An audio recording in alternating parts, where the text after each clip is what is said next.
Bonjour, nous allons utiliser l'application et découvrir l'application Google Forms. Alors cette application, elle permet d'obtenir des réponses rapides parce qu'elle permet, par exemple, un envoi par mail, d'avoir une réponse immédiate. Elle permet aussi d'organiser des rencontres, des séjours, des réunions de travail. Elle permet aussi de gérer des inscriptions à un événement, d'effectuer des sondages par rapport aux clients ou de créer une évaluation. Comment trouver Google Forms? On peut le trouver tout simplement en le tapant dans un moteur de recherche. Il s'agit d'un outil développé par Google.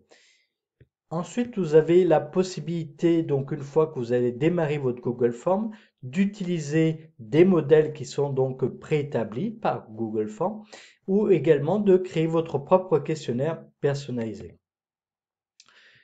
Donc, si vous décidez de créer votre propre questionnaire personnalisé, vous allez tomber sur cette page d'accueil sur lequel vous allez pouvoir choisir votre thème, c'est-à-dire la couleur, la forme. Vous pouvez ensuite écrire un titre de votre questionnaire. Vous pouvez ensuite donner une description de votre questionnaire, de votre sondage, pour expliquer pourquoi et dans quel but vous réalisez donc ce sondage. Vous pouvez ensuite ajouter des questions, donc ici à l'aide du plus. Vous pouvez ensuite réaliser une visualisation, donc ici avec le petit œil.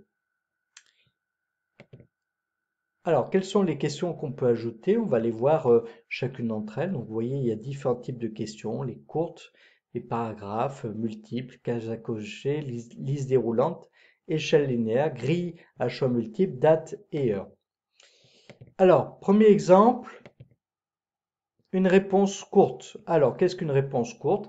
C'est une réponse qu'on attend un mot-clé ou une réponse précise. Par exemple, qui est l'auteur des Misérables? Je suis sûr que vous connaissez la réponse et que vous pourrez répondre à cette question courte. Ensuite, pourquoi donc selon vous Hitler a-t-il envahi la Pologne? Ici, on attend donc une réponse un peu plus longue, une explication et donc qui permet d'avoir un paragraphe. Comment s'écrit la formule de l'oxygène? Donc ici, c'est un exemple de question à choix multiple. Donc il n'y a qu'une seule réponse possible. Ici, c'est l'exemple d'une case à causer. Pour quelle raison aimez-vous voyager? Donc ici, vous pouvez choisir plusieurs réponses. Les roulantes multiples, donc ici vous choisissez parmi des réponses qui sont déjà préétablies, la réponse qui vous convient, quelle ville préférée, c'est tombé sur Saint-Étienne. Quel est votre degré de satisfaction concernant les synthèses de cours? Donc ici c'est une évaluation, qui est effectuée sur 5, sur une échelle de 5. On peut aussi faire une évaluation sur 10. On peut aussi construire donc une question à choix multiple, donc de manière euh, avec la construction d'un tableau comme ça. Donc, quel est votre degré de satisfaction concernant? Donc, il y a une question et il y a plusieurs thèmes, par exemple le formateur, l'organisation des séances. Donc, on va aller voir tout de suite comment ça se présente. Donc, pour celui qui répond à la question. Donc, vous voyez, donc ici, il a qu'une possibilité de réponse et donc ça lui permet, pour une seule question, de répondre à plusieurs thèmes. Ensuite, on a possibilité de créer des sections. Donc, qu'est-ce qu'une section? Ça permet de découper son questionnaire donc en plusieurs thèmes. Alors, on va aller voir et faire un exemple avec Google Forms maintenant. Donc, je choisis donc ici un questionnaire personnalisé. Donc ici, je peux entrer mon titre, ma description et puis je vais entrer ma première question.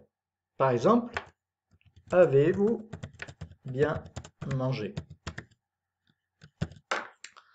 Alors, c'est une question fermée. Oui. Je vais ajouter autre et je vais ajouter non. Je vais enlever autre parce que je ne vois pas bien la raison pourquoi il y aurait autre.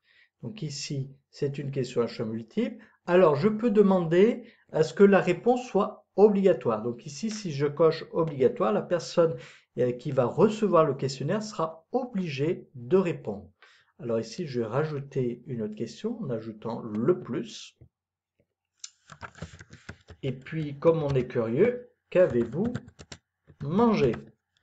Donc, qui va avec la première question. Et on va mettre une réponse courte. On va mettre obligatoire. Alors, regardez ici, on va visualiser. Donc, vous voyez, voilà ce que ça donne.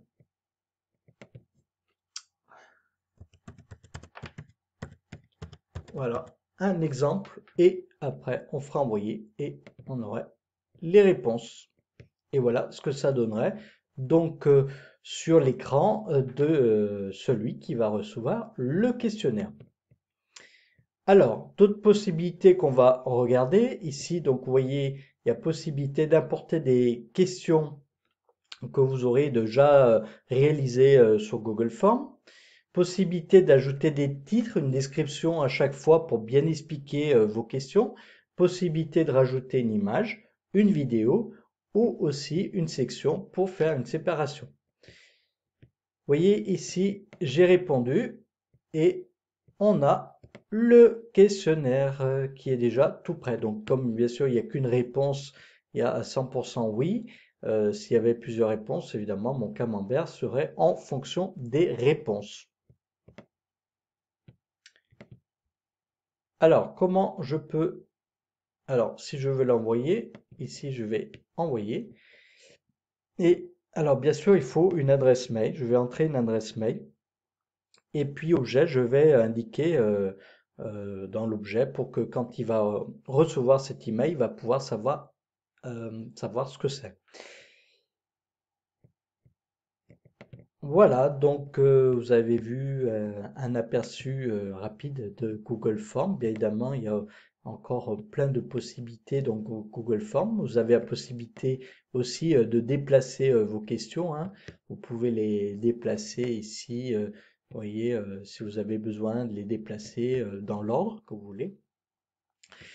Et vous avez la possibilité, bien sûr, de les supprimer avec la petite poubelle qui se trouve ici ou de les dupliquer si vous avez plusieurs questions qui sont sous le même format. Voilà, écoutez, n'hésitez pas à me laisser vos commentaires, vos questions sur ma page YouTube et je vous remercie de l'intérêt pour cette vidéo. À bientôt!